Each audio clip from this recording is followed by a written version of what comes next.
வார்த்தைங்க செருப்பால அடிக்கணும் அடி அப்படின்னு அரோராவை பார்த்தோம் ஆதிரவை பார்த்தும் சொன்னாங்களே. நான் சொல்லவே இல்லை அந்த மாதிரி. அவங்க ஆர்குமெண்ட் வந்துச்சுல, Aurora vs, Aadhirai vs, Subiksha vs, அதுக்கப்புறம் வந்து ரம்யா ஜோ, இவங்களுக்குலாம் ஸ்டாண்ட் எடுக்கிறேன். அப்போ அங்கே இருக்கிற சுபிக்ஷாக்கு, அதுக்கப்புறம் வந்துட்டு வியானா கூட நீங்கள் ஸ்டாண்ட் எடுக்க மாட்டீங்க, சுபிக்ஷாக்கு மட்டும் ஸ்டாண்ட் எடுப்பீங்க. அப்புறம் ரம்யா வந்து சுபிக்ஷாக்கு ஸ்டாண்ட் எடுப்பாங்க, சுபிக்ஷா வந்து ரம்யாக்கு ஸ்டாண்ட் எடுப்பாங்க. இவங்க 2 பேரும் ஒரு குரூப் ஆயிட்டாங்க. இப்போ அதுக்குள்ளே வியானா மாட்டியிருக்காங்க. என்ன கேட்டால் வியானா ஸ்மார்ட் அண்ட் கிளவர், ஆனால் கன்னிங் கிடையாது. ஆனால் ரம்யா ஜோவும் சுபிக்ஷாவும் கன்னிங். இதுக்குள்ளே வியானா மாட்டாமல் இருந்தால் அவங்க கேம் தப்பிச்சது அப்படின்னு தான் சொல்லுவேன். அப்போது அவ்வளோ பெரிய சண்டை ஆனோடனே நீங்கள் வந்து கனியக்கா கிட்ட போய், கனியக்கா அப்போ நீங்கள் என்ன நம்பலையா அப்படின்லாம் சொல்லும்போது, அதுக்கு முன்னாடியே கனியக்காவும் கெமி இவங்க எஃப்ஜே எல்லாம் வந்து ரம்யா ஜோ பற்றி ஒரு சந்தேகம் பட்டுட்டாங்க.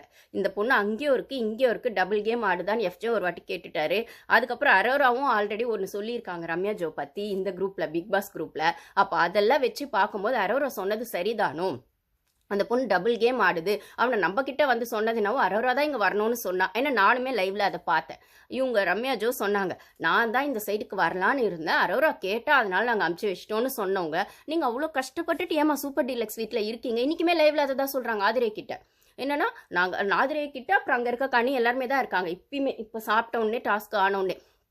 ஸோ வந்து இவங்க கஷ்டப்பட்டு அங்கே இருக்கிற மாதிரியும், அதுக்கப்புறம் வந்துட்டு அங்கே வந்து எல்லாரோட திட்டியும் வாங்கிட்டு உப்பு சாப்பாடுலாம் சாப்பிட்டு லூஸ் மோஷன்லாம் போயிட்டு நாங்கள் இங்கே இருக்கோமே, அப்போ எங்களுக்கு தான் ஃப்ரீ நாமினேஷன் வரும்னு பாருக்கிட்டே அப்படி தான் பேசினாங்க. அது ஃப்ரீ நாமினேஷன் பாஸ்க்குன்னா நான் கேட்குறேன், நீங்கள் ஏன் அவ்வளோ கஷ்டப்பட்டு அங்கே இருக்கணும்?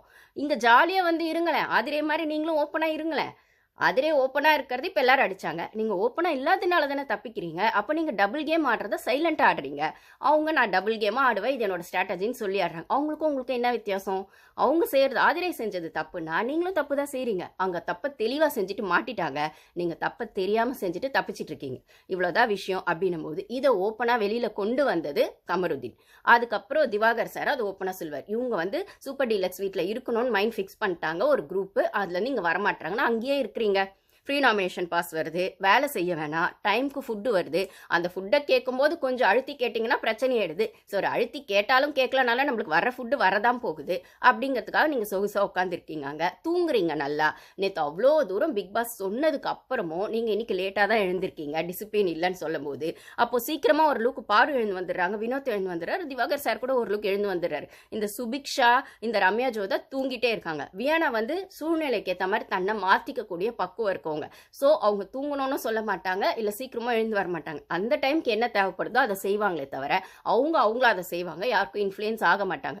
ஒருவேளை சுபிக்ஷாவோட கேம்ல அவங்க இன்ஃப்ளூயன்ஸ் ஆயிட்டா அவங்க கேம் ஸ்பாயில் ஆயிடும். இல்லைன்னா